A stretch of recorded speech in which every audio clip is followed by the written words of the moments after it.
শুধু দর্শক বন্ধু, আপনারা দেখছেন একে নিউজ বাংলা। আর এই মুহূর্তে উপস্থিত রয়েছি কলকাতা হাইকোর্ট। মুখ্যমন্ত্রী ধর্ণা দিচ্ছেন মেট্রো চ্যানেলের সামনে, কারণ 60 লক্ষর অধিক বৈধ ভোটারের বিচারাধীন রেখেছে ইলেকশন কমিশন। আর ভারতীয় জনতা পার্টি বলছেন যে এই 60 লক্ষ ভোটারকে বাদ দিয়ে ভোট করতে। তাহলে কি ইলেকশন কমিশন বিজেপির কথাতে চলে? আরেকদিকে আমরা দেখতে পাচ্ছি যে প্রাক্তন পুলিশ কমিশনার রাজীব কুমার, তিনি তৃণমূলের হয়ে রাজ্যসভার সদস্য হলেন। আর ইলেকশন কমিশন গণতন্ত্রের দেশের একজন ইলেকশন কমিশন পুজোর ছবি বা ভিডিও পোস্ট করছেন সরকারি পেজে। এটা গণতন্ত্রের পক্ষে কতটা ক্ষতিকারক, আমরা এই সমস্ত বিষয় আলোচনা করব। আমাদের সঙ্গে রয়েছেন কলকাতা হাইকোর্টের বিশিষ্ট আইনজীবী আশফাক আহমেদ সাহেব। প্রাক্তন পুলিশ কমিশনার রাজীব কুমারকে রাজ্যসভায় পাঠানো হলো। আরেকদিকে আপনি দাবি করছেন যে ইলেকশন কমিশন নিরাপত্তা সংস্থা, সে মন্দিরে পুজো দিয়ে তার অফিসিয়াল পেজে ছাড়ছে। এই দুটি বিষয়ের গণতন্ত্রের পক্ষে কতটা ক্ষতিকর? একদম। আমি আজকে দেখলাম রাজীব কুমারকে পুলিশরা স্যালুটও দিচ্ছে, ভুলে গেছে যে ইনি প্রাক্তন হয়ে গেছে। লজ্জা করা উচিত। মানে কোথায় নামিয়ে দিয়েছে একটা রাজীব কুমার, একটা তৃণমূলের নেতা। উনি এখন তৃণমূলের নেতা। তো তৃণমূলের নেতাকে পুলিশ কি করে স্যালুট জানায়? লজ্জা করা উচিত। ইভেন আমাদের জ্ঞানেশ কুমার ব্যক্তিগত পুজো করতে গিয়েছেন, কোথাও টেম্পেলে গিয়েছেন এবং সেটা অফিসিয়াল পেজে ছাড়বেন। এটা তো সত্যি লজ্জাজনক বিষয় যে ওনার ব্যক্তিগত পেজে ছাড়ুক না। কে বারণ করেছেন? ওনার ফেথ, ওনার বিশ্বাস। উনি অফিসিয়াল পেজে অফিসিয়াল কাজকর্ম না ছেড়ে পুজো দেওয়া কি অফিসিয়াল কাজকর্ম? মন্দিরে ভিজিট করা কি, দর্শন করা কি অফিসিয়াল কাজকর্ম? তো এরা সংবিধানকে তাকে রেখে দিয়ে বিজেপি তো ভোট চুরির পরিকল্পনা কি, তাদের কাজই হচ্ছে ভোট চুরি করা।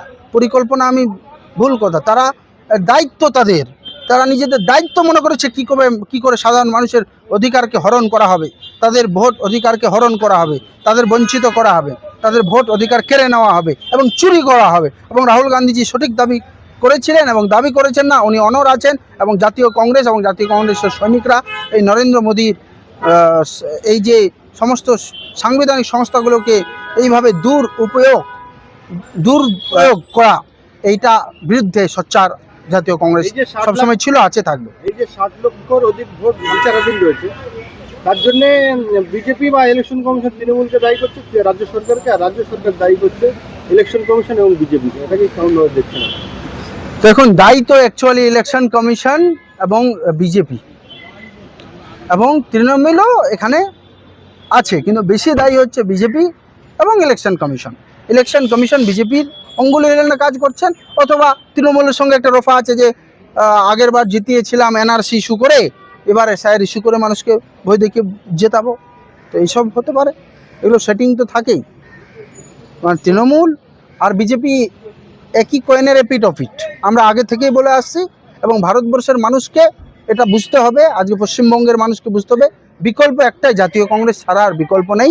রাহুল গান্ধীজির নেতৃত্বে জাতীয় কংগ্রেসের মাধ্যমেই বিকল্প আসবে এবং জাতীয় কংগ্রেসকেই নিয়ে আসলে আবার সেই যে ডক্টর বিধানচন্দ্র রায়ের বাংলা, ডক্টর সিদ্ধার্থ শঙ্কর রায়ের যেটা বাংলা ছিল, কংগ্রেসের যে উন্নয়নের বাংলা ছিল, সেই বাংলা আবার ফিরে আসবে। আপনি যাদের নাম বললেন তারা মারা গেলেন, তাহলে এখন শুভঙ্কর সরকারের বাংলা হবে, অজিত চৌধুরীর বাংলা হতে পারে, অবশ্যই কংগ্রেস নেতাদের বাংলা হবে এবং রাহুল গান্ধীজির নেতৃত্বে হবে। আশফাক আহমেদের বাংলা অবশ্যই শুভঙ্কর সরকার, অধীর চৌধুরী, আশফাক আহমেদ, আশুতোষ চ্যাটার্জি, আরও যারা নেতৃত্ব, মিতা চক্রবর্তী, সুমন রায় চৌধুরী, রহন মিত্র, এনাদের বাংলা হবে।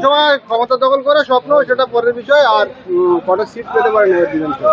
আমরা তো 294টাই দিয়েছি, আমরা 294টাই চেষ্টা করব বাংলার মানুষকে।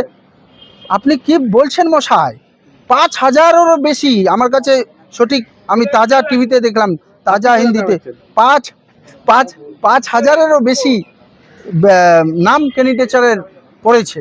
ভাবুন তাহলে কংগ্রেসে লড়ার জন্য কত আছে, আরও বেশি আছে।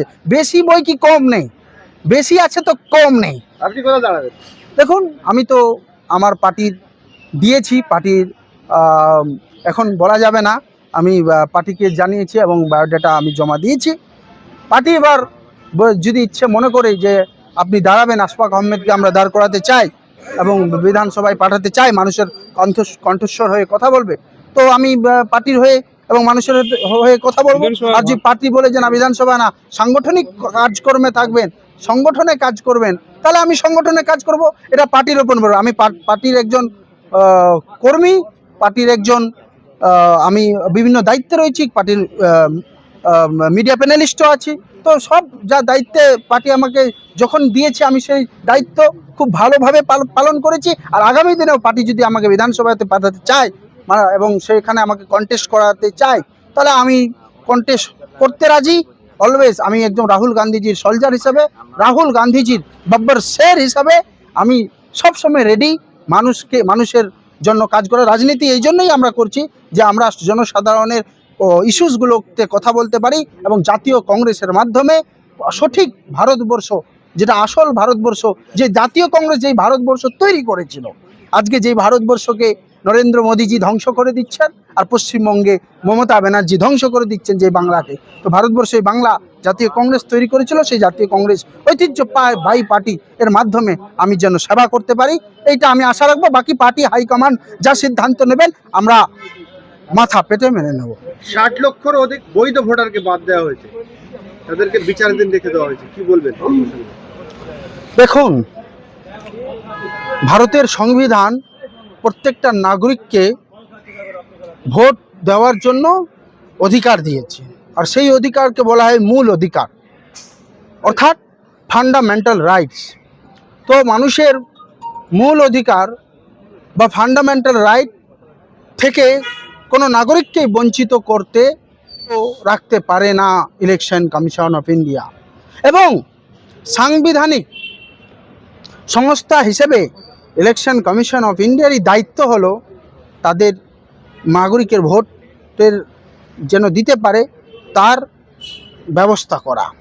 কিন্তু দুঃখের হলেও আজকে সত্যি যে ভারতীয় জনতা পার্টির অঙ্গুলি হিলনে এবং তৃণমূল বিজেপির বাইনারির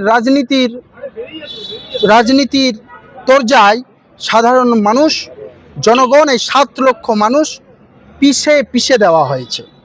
এই যে 60 লক্ষের জুডিকেশন, অর্থাৎ তারা মেপড 60 লাখ পিপল, 60 লাখ 6,000 প্রায়। তো এই এত মানুষকে যদি ভোট তাদেরকে না দিতে দেওয়া হয়, তাহলে পরে কেন দিতে দেওয়া হবে না, মানে তাদেরকে কেন ঝুলিয়ে রাখা হয়েছে? এই কারণে ঝুলিয়ে রাখা হয়েছে যে তাদের নামটা লজিক্যাল ডিসক্রিপেন্সির মধ্যে হয়েছে, যেখানে ইলেকশন কমিশন বলেছিল নামের ভুলের জন্য বা নাম মিসম্যাচ হওয়ার জন্য বা কোনো কিছু ছোটো মোটো কারণের জন্য কি এত মানুষকে বঞ্চিত করা যায়, ভোট অধিকার থেকে বঞ্চিত করা যায়? এটা বা সংবিধানের মূল অধিকারকে ভেঙে দেওয়া হবে, তাদের অধিকার অধিকারকে হরণ করা হবে, তাদেরকে সেই অধিকার থেকে বঞ্চিত করা হবে। তো 60 লক্ষ মানুষকে, 60 লাখ পিপলসকে ভোট দেওয়ার অধিকার আছে এবং তাদেরকে সুনিশ্চিত করতে হবে এবং এই দায়িত্ব ইলেকশন কমিশনকে নিতে হবে। 60 লক্ষ মানুষকে বিচারাধীন রেখেছে ইলেকশন কমিশন। একদম বিজেপিকে তো সুবিধা করার জন্যই ইলেকশন জ্ঞানেশ কুমার জি আমাদের কাজ করছেন। লজ্জার বিষয় যে জ্ঞানেশ কুমার বঙ্গে এসছেন, তো আমি একটা পোস্ট দেখলাম তাদের অফিসিয়াল ফেসবুক পেজে, তো বঙ্গে এসছেন মনে হচ্ছে ঘুরতে এসছেন, ছুটি করতে এসছেন, বিভিন্ন মন্দিরে যাচ্ছেন, সেটা ফের বিভিন্ন মন্দিরে টেম্পলে করছেন, ঘুরছেন এবং টেম্পলে দর্শন করছেন, সেটা ওনার ব্যক্তিগত জিনিস, কিন্তু অফিসিয়াল পেজে সেটাও পোস্ট করছেন।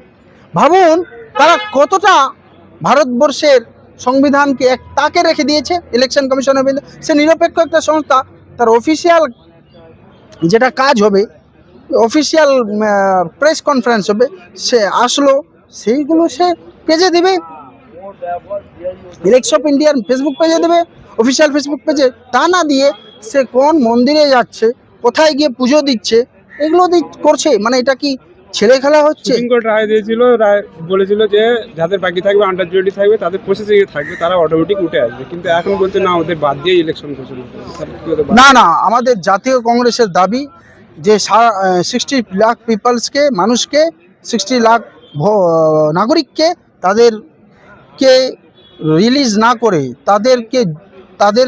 তাদের নামগুলো রিলিজ না করে, তাদের স্বচ্ছ তালিকা তৈরি না করে এবং এই কমপ্লিট এই প্রক্রিয়াকে না করে ভোট করা যাবে না। এই দাবি তোলা মাত্র রাজ্যপাল চেঞ্জ করেছে, তাহলে কি রাষ্ট্রপতি শাসন দেওয়ার চক্কর চালাচ্ছে? দেখুন, বিজেপি তো অনেক কিছুই চেষ্টা চলবে, এগুলো তৃণমূল, বিজেপির তো বাইনারি পলিটিক্স আছেই, মানে তৃণমূল আর বিজেপি, তারা তৃণমূল দেখাচ্ছে আমরা মসিয়া, কিন্তু আসলে না, তারা সঠিক টাইমে সঠিক কোনো কাজ করেনি।